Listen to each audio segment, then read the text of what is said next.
Guess what day it is? Guess what day it is? Huh? Anybody? Julie, hey, guess what day it is? Oh, come on, I know you can hear me. Mike. What day is it, Mike? Leslie, guess what today is? It's Hump Day. Guess what today is? You know the day is. The day is Hump Day. But this is the day that the Lord hath made. We're going to rejoice and we are going to be glad in it. We are going to rejoice. Regardless of what the day brings, we're going to rejoice and be glad in it. Well, we say hello to all of our campuses, Hardin County, Indiana, Louisville campus, and certainly to those even at Dosca Manor. We want to give a shout out to those who are watching over at California Square Apartments. It's good to have you included in the bunch, and it's good for you to be with us. In fact, I want to welcome and thank all of you who tune in and watch Hump Day and watch the Sunday school lesson. We certainly appreciate you doing that. So, we will continue with the series that we're doing, Jesus and the Disinherited. And our lesson today, as we continue our march to the polls, because that's where we're on, this lesson is designed to remind you that God has a message. Now listen to me. God has a message for America, for Trump, for Mitch McConnell, for all of us, all elected officials, and for voters. And that message comes today in this lesson. He will crash your party. And when I say party, I'm not talking about a ha, let's have a good time party. Yes, that too. But we're also talking about the party who tries to rule and govern everything without thinking about God's people, the least, the less, and the lost. And God is concerned about them, and he will wreck your party. Now, in fact, that's the name of our lesson, when God crashes your party.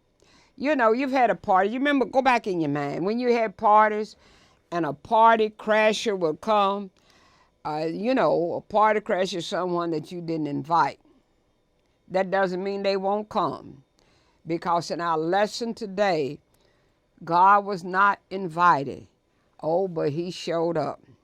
So, we are looking at Daniel chapter 5. Daniel chapter 5. And we'll look at verses 1 through 4 in the NIV.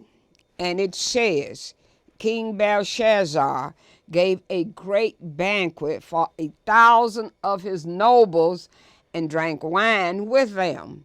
While Belshazzar was drinking his wine, he gave orders to bring in the gold and silver goblets that Nebuchadnezzar, his father, and let me stop right there and say Nebuchadnezzar was really his grandfather. His father had taken from the temple in Jerusalem, so that the king and the nobles, his wives, and his concubines may drink from them. Now, did you hear what I said? He gave orders. He gave directions. He wanted the sacred goblets, gold and silver, bought from the temple that Nebuchadnezzar had taken from the temple in Jerusalem, and they wanted to drink wine from them. Verse 3, so they brought in the gold goblets that had been taken from the temple of God in Jerusalem, and the king and his nobles, his wives and his concubines, drank from them. As they drank the wine, they praised the gods of gold and silver, of bronze, iron, wood, and stone. Now, let me give you a little bit background here, an introduction to this lesson. In the first verses of Daniel chapter 5, we see there's a pretty wild party going on. And this party was thrown by King Belshazzar. Now, he does not know that this party is about to be crashed.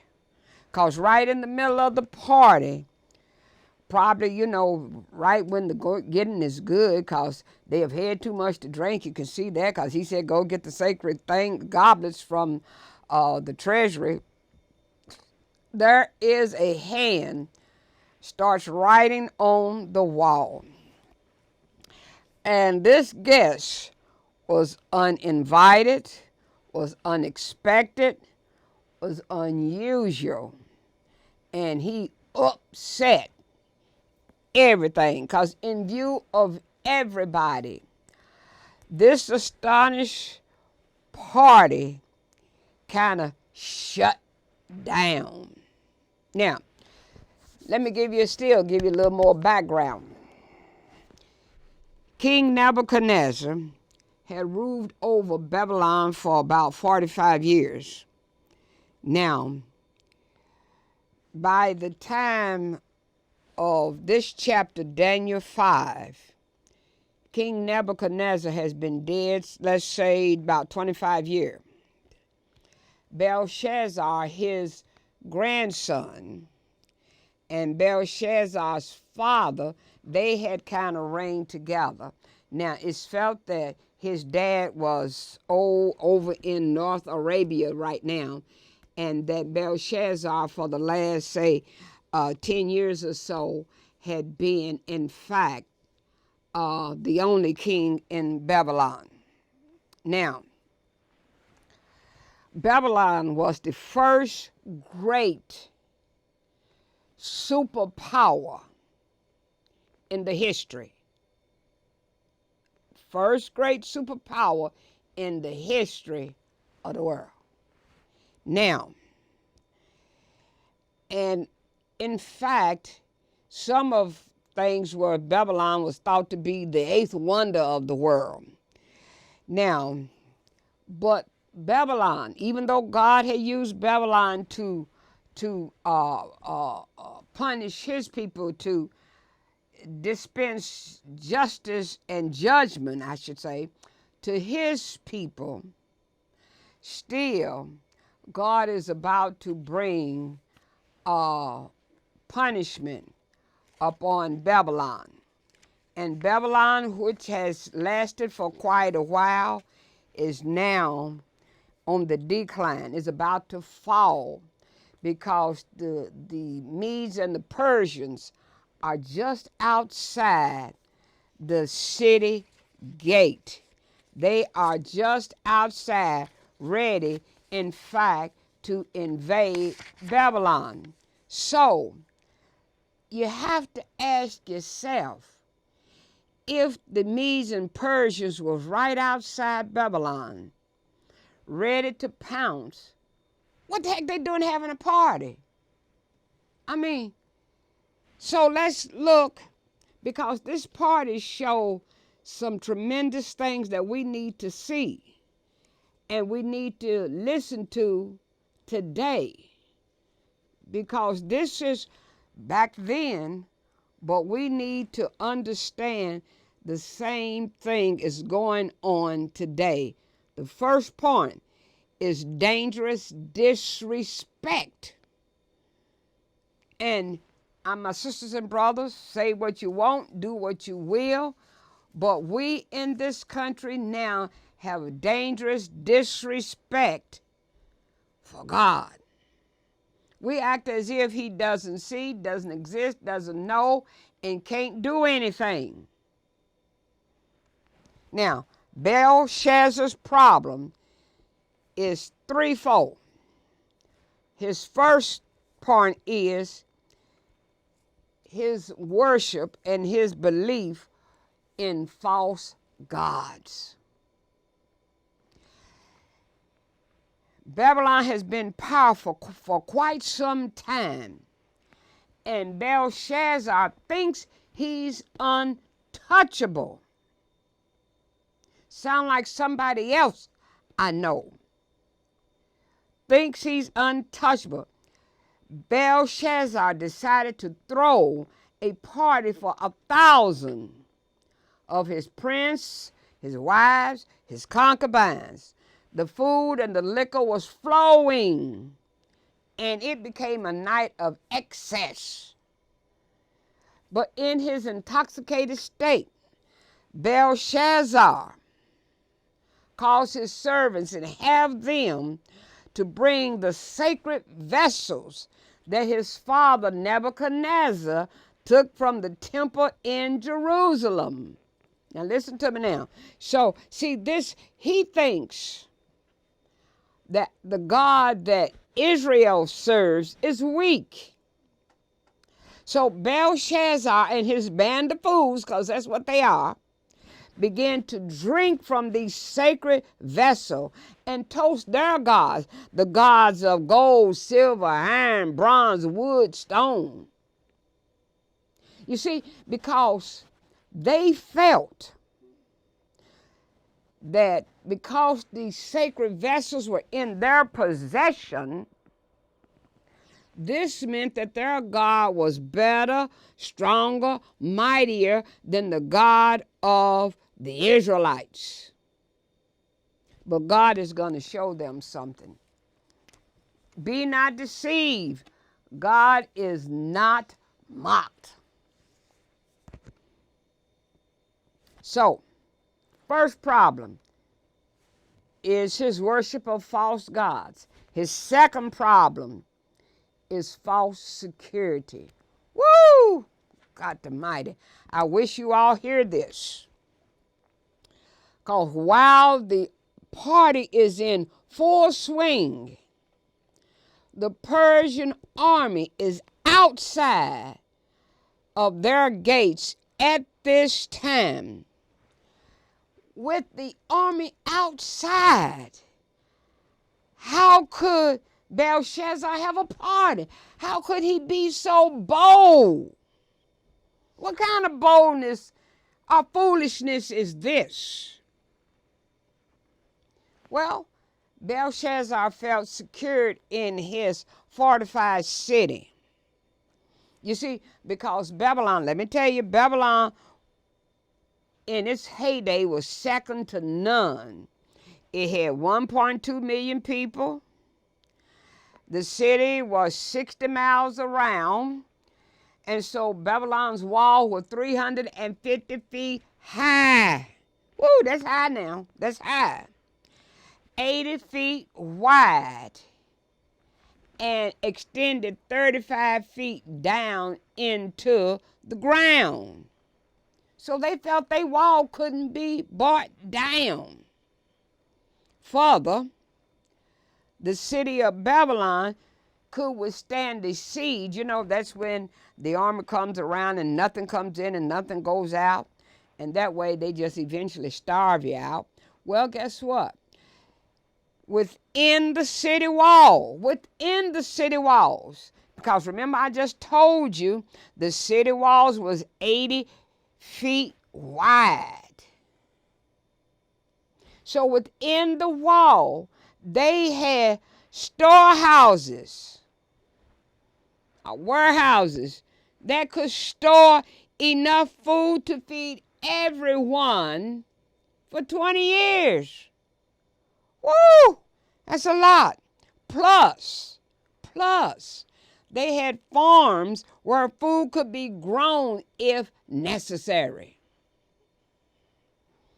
Also, they had the Euphrates River flowing under them, and so the river supplied them with their water. So they felt like, hey, y'all can set up a siege all you want to. We got enough food to last us for the next 20 years. We've got water, so we got everything they need. And if that wasn't enough, if perchance somebody got across the wall, they still had another quarter of a mile to get before they could even reach the city. So they felt secure, but that is false security. Belshazzar had a third problem. and that was false self-esteem. Oh, yeah. Oh, yeah. I'm telling you, if y'all don't see that going on right now, then I guess I'm going to have to break it down to you. Problem of false gods. Some of us look to the White House, the State House, the mayor's house, all them houses, but not to God's house. You're looking at false, weak gods. When you look at Trump in the White House, you looking, he like to think he's God. In fact, I think he thinks he's above God. But I got news for you, boy. Keep on reading. God is going to crash your party. And you're hearing it right now. Another thing is false security. We got false security. You remember he wanted to put up a wall? Is the wall up? No. And even if the wall was up, guess what? It couldn't keep out COVID-19, and he turned his head, said it never reached it. But guess what? Look how many Americans have died. Because this man has false security, and you listen. And he's got false self-esteem. He's already making plans to lie when he loses. Not if he loses, when he loses. He's already making plans to lie. You stole it from me. And worse than that, he's trying to make plans to keep himself in false self-esteem. Because Belshazzar, because of his position, his possession, and his power, he feels he's a man that has everything. And I don't want to keep calling out his name, but I may as well tell it. You see, because I have to answer to God. I don't answer to a president, I answer to God. I'm in his army. And he feels he has everything, and if he don't have it, he got enough money, enough power to take it or to buy it. Because you see, Belshazzar, just like Donald Trump, think he's the biggest, baddest thing around. But now let's go back to our story. Daniel chapter 5, verse 5 through 9. I'm reading from the New Century Version now. Suddenly, the fingers of a person's hand appeared and began writing on the plaster on the wall near the lampstand in the royal palace. The king watched the hand as it wrote. The king watched the hand as it wrote. King Belshazzar was very frightened. His face turned white. His knees knocked together, and he could not stand up because his legs were too weak. You want me just to make it plain for you? The boy fainted.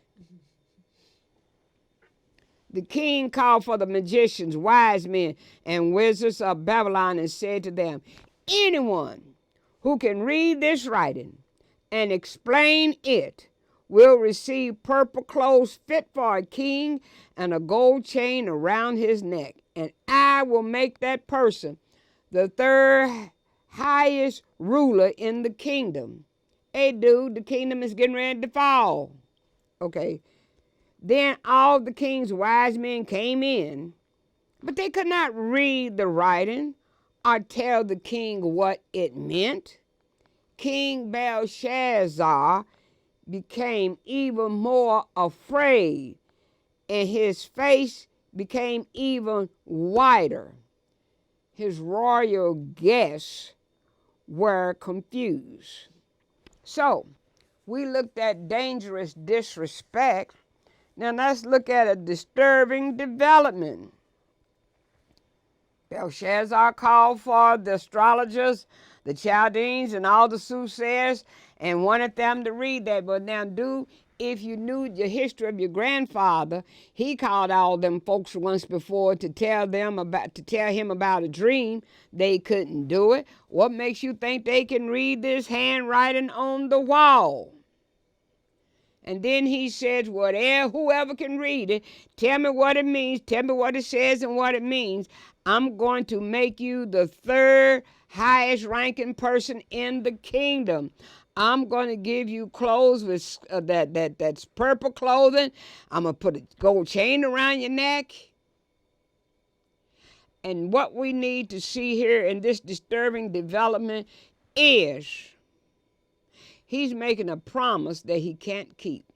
And that's what the world does. And that's what we keep hearing as we move closer to election time, is that promises being made that can't be kept. In fact, I don't think we want to keep them. We just making them just so I can get in. Because see, and that's what the world does. The world make promises, say, eat, drink, and be merry. But the world can't do that. Because what the world promised and what Belshazzar promised is not theirs to give. In spite of what he thinks, he is not in control. Woo! Say it again, Geneva. In spite of what he thinks, he is not in control. He's not in control. Instead of being grateful for what they have, he think he's something slick. He think he has done all of this on his own. And you know what he is? He's the foreshadow. Perhaps Jesus might even been talking about him when he gave the parable in Luke chapter 12 about the rich man. Then Jesus told this story. There was a rich man who had some land, which grew a good crop. He thought to himself, what will I do? I have no place to keep all of my crops. Then he said, this is what I will do. I will tear down my barns and build bigger ones. And there I will store all my grain and other goods. Then I can say to myself, I have enough good things stored to last for many years. Then I can say to myself, I have enough good things to store for many years. Rest, eat, drink, and enjoy life. But God said to him, foolish man, tonight your life will be taken from you. So who will get those things you have prepared for yourself? And that's exactly what Belshazzar has done. And perhaps Jesus was even thinking about this Belshazzar when he told the parable of the rich fool. The world can promise you many things, but the world can't live up to it. The president can promise many things, but he's not going to give it to you. Why? Because he lies. And I love we had a speaker here for Men's Day who said, how do you know he's lying? And he said, because his lips are moving. He's talking, and if he talks, he lies. I'm just telling you what I'm telling you.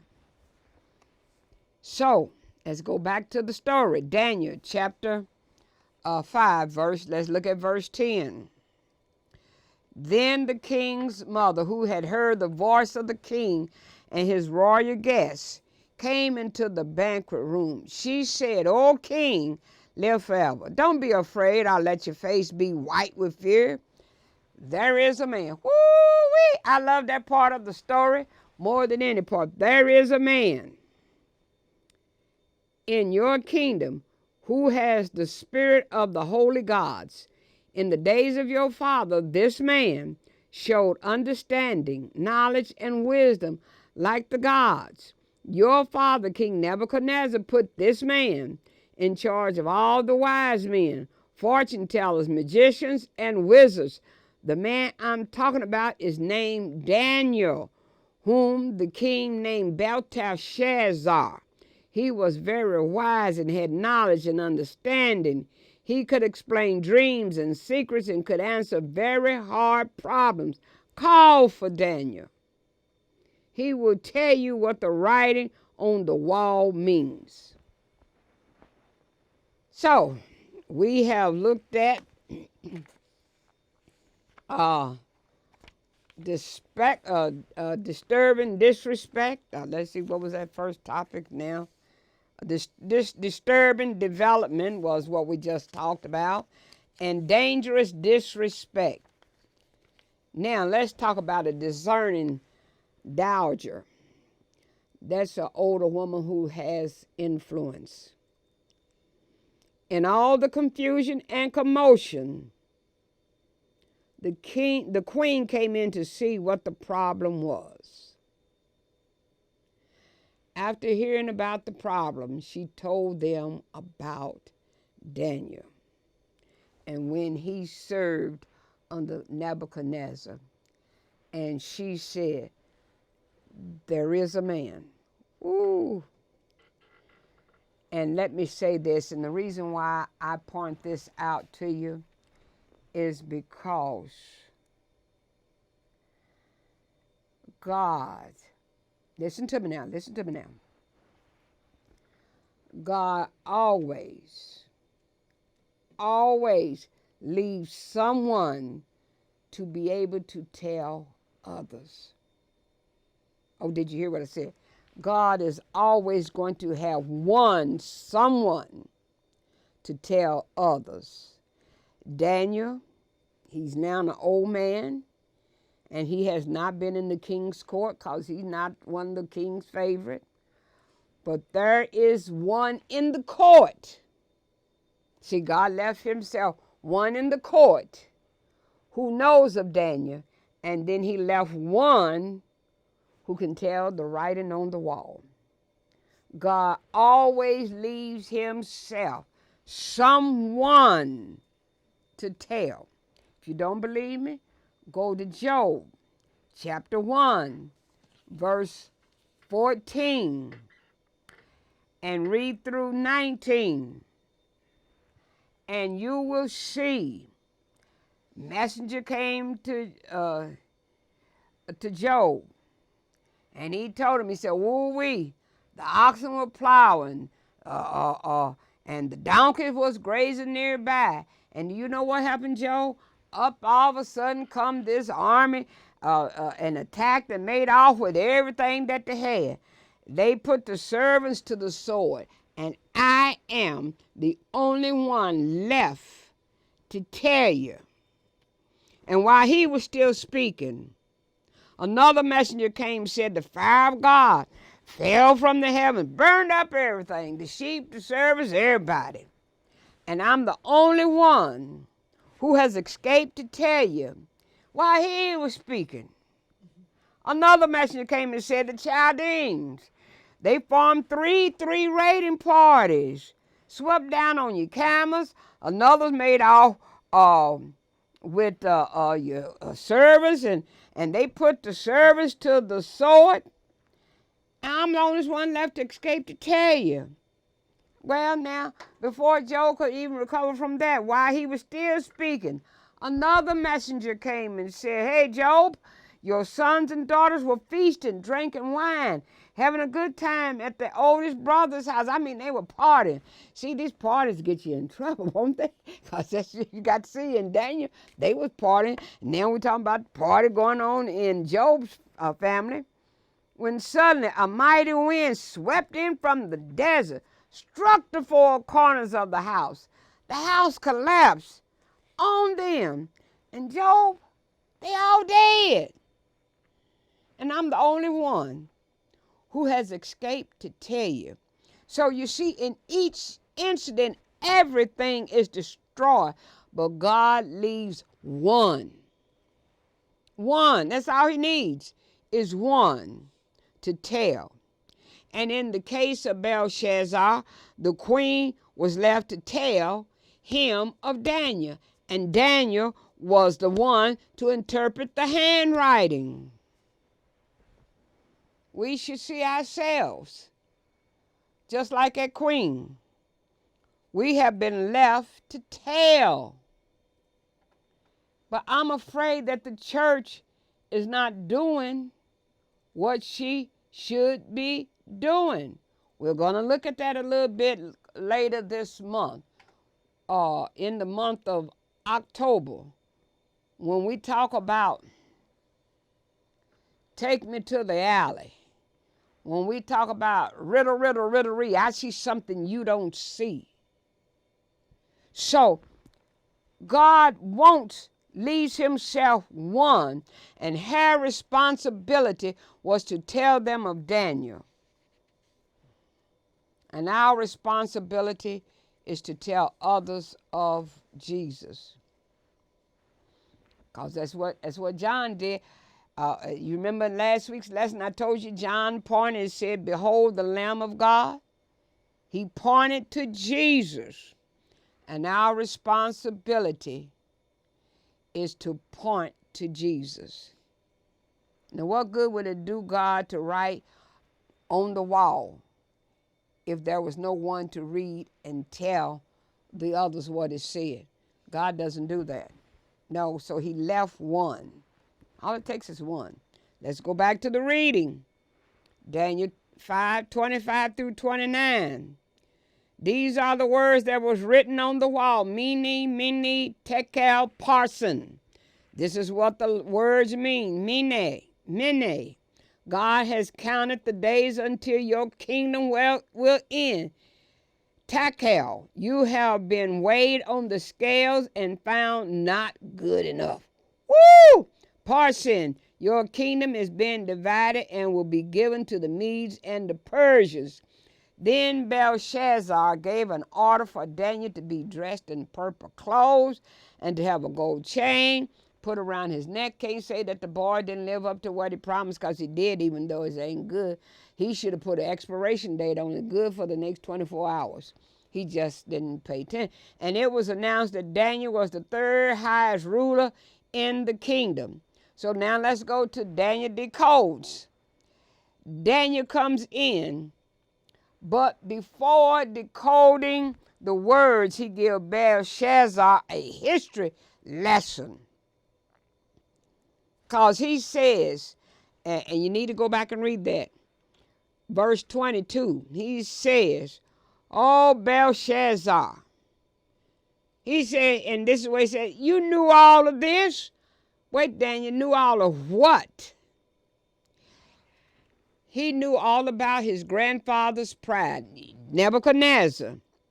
When God had to humble him, knocked him down, made him like a beast out there in the field.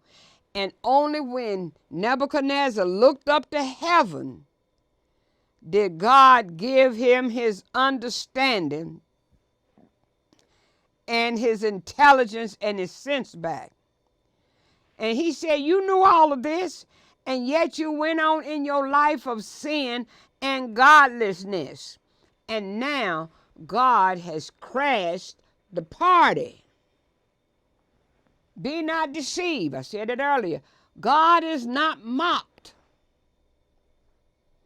Whatever a man sows, that shall he reap. And with that, the party is over. Now, I tell you what, I don't know what the band had played before. I don't know who was the features, a singer, or what they were singing. But I tell you what's playing now. The heavenly band is playing, and the angels are doing the singers. We know that the angels can sing, because we learned that in Job, when he said, "In the end, sons of God shouted for joy." That was the angels singing when God created the world. And now here we see, I know the angels can sing, because they showed up in Bethlehem and sung for the shepherds. So I know they can sing. I know that Lucifer fell out because and got tossed out of heaven because he was over the choir and he thought he was so big and bad and all that. So I know they can sing. So the heavenly band was playing and the singers were singing. You know what they were singing? The party's over. Woo! Teach Geneva. The party's over. It's time to call it a day. He's burst your pretty balloons and taken the moon away. It's time to wind up this masquerade. Just make your mind up. The piper is about to be paid. The party is over. Now let me say this. For some of you think, I didn't think that was in the, no, it is. I have to change things to fit what I needed to fit. So I kind of made some of this up myself. The party's over, the candles flicker and dim. You danced and dreamed through the night. It seemed to be right, just living in sin. Now you must wake up. All dreams must end. Take off your makeup. The party is over. It's all over, my friend, because God has crashed the party. God has crashed it. So what did it mean? Mene, numbered and finished. You have been weighed in the balance and you've been found wanting. This weighing process was not just this one incident, but over a period of time. The Lord is slow to wrath, and he had given Belshazzar the proper time. And he has done the same thing for us, for Trump, for Mitch, for America. He has given all of us time. He does not cut us off immediately. It is not his desire for any to perish, but there comes a time when God says enough is enough. And the way I see you treating my people, enough is enough. You've been weighed. You've been numbered. And you finish. Takel. You've been weighed and found wanting. His actions are weighed. And God's scales are not lacking. They're honest. They're true. And Belshazzar had been placed on God's scales and have been found wanting. And some other of us, you have been found wanting. Not just by the people, but by the creator of people. You got your mouth shut. People there's uproar out in the streets. Riots are going on. And many of us who should be pointing to God have our mouths closed.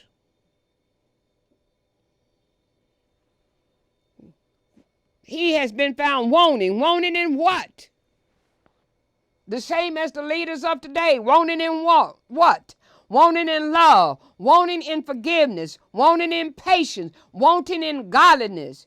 He was wanting in this great time of trouble, and he is partying. He's out having a high old good time. Because Daniel gives him the interpretation, and what does he do? He doesn't fall to his knees and ask for forgiveness, nor does he declare he had been wrong. He goes to bed as if nothing has happened.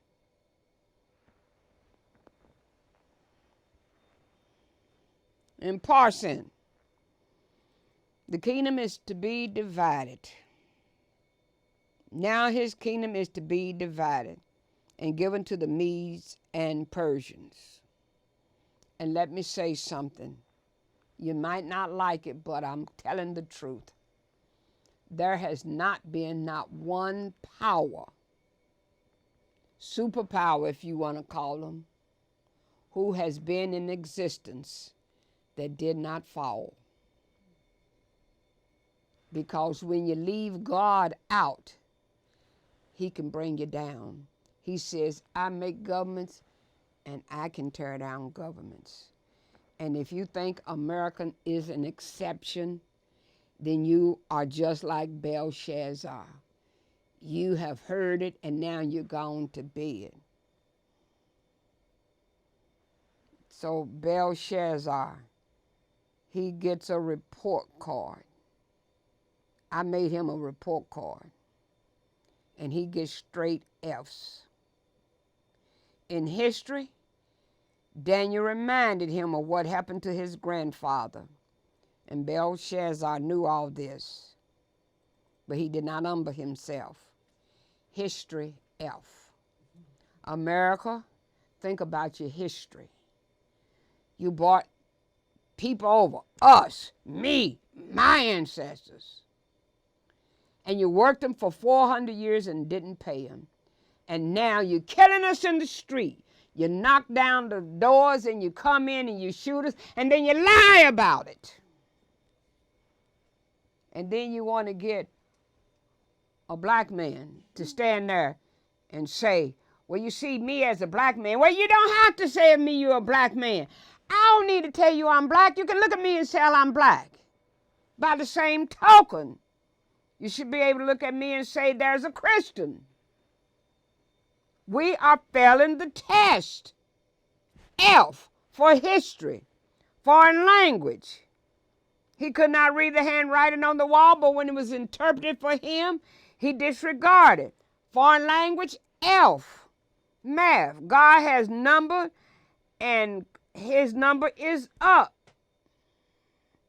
God weighed him on his scales, and he didn't measure up. So instead of multiplying, God divided. So, math, F. In America, I'm talking to you, because Babylon is gone. There is no Babylon. And then the last lesson that he fails, logic. Is it logical to see a hand write on the wall and say what he said and then go to bed and go to sleep? That's not logical. Is it logical for a man to lead the armies of the United States that has never even participated in, been in the army, but he's going to be the chief, who lies? Is it logical to put a man in who has such little regard for women, and he think, okay, let me announce somebody for the Supreme Court, let it be a woman? Dude, we're not fooled by that. It's not logical. Now, the last point, devastating deadline.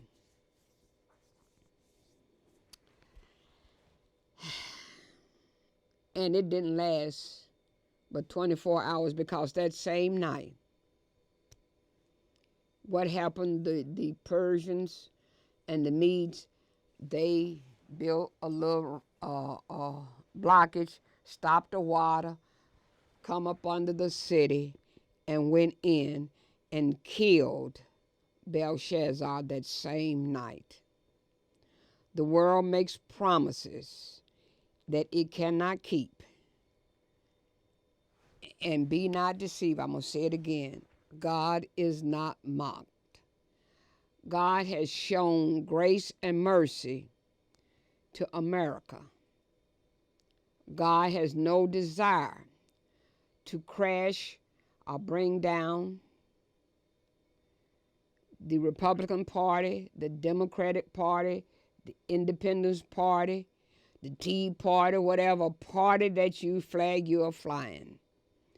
But God wants to be invited into our lives, our parties, our worship service, in our homes, and into our hearts. He wants us to invite him.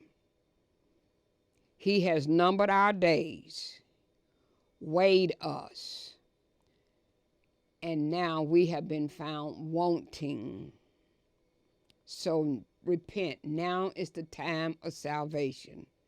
For he says, the day that you hear my voice, harden not your heart. Then the last thing he said, tell you, I'm God, and I approve this message. I'll see you next week.